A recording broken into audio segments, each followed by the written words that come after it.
Bonsoir les amis, j'espère que vous allez bien. Lorsque je suis arrivé aux États-Unis, je ne savais pas qu'il existait une stratégie pour réussir. C'est-à-dire, je pensais que ça sortait comme ça. Mais lorsque j'ai commencé à écouter sur YouTube, à regarder les autres, à assister à certaines conférences, chacun des leaders qui avait déjà réussi, qui a connu un leader qui a connu des déboires dans sa vie, mais qui a finalement réussi. Chaque leader venait parler du tableau de vision, tableau de rêve. Lorsque tu as un rêve, il faudrait que tu aies quelque part où tu écris tous ces rêves-là. Ne va pas écrire tes rêves sur un papier que tu vas perdre du jour au lendemain. Écris même sur un bon papier, mais colle ça au mur de ta chambre, pour qu'à chaque fois que tu te réveilles, que tu regardes les rêves que tu veux réaliser dans ta vie. Je vous assure, cela marche. Je pensais que c'était du bluff. Mais ceux-là savent que nous oublions facilement. Parfois, tu as un rêve et les tribulations de la vie te poussent à oublier ce rêve-là. C'est plus tard, peut-être quelques années après, tu tombes encore sur ça. Tu dis, oh, j'avais promis que je devais réaliser telle ou telle chose. Essayez d'écrire tous vos rêves sur un papier ou sur un tableau.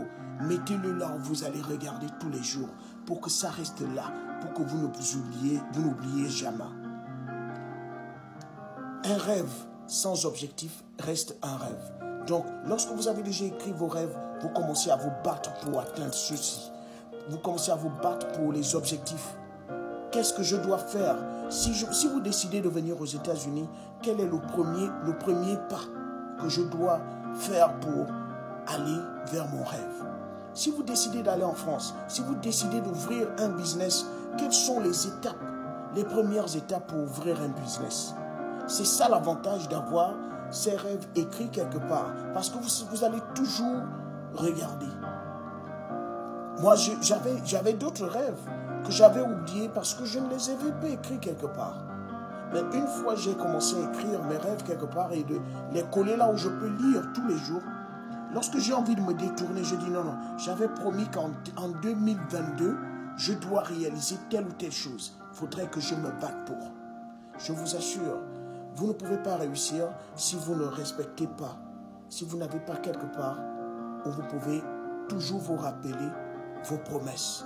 J'ai promis de me battre pour ma vie. J'ai promis qu'en 2023, ma vie devrait être à un certain niveau. Que cela ne soit pas seulement des paroles en l'air, mais des paroles qui doivent être accompagnées d'action. D'action. Tu as promis et tu agis. Mentalité alligator.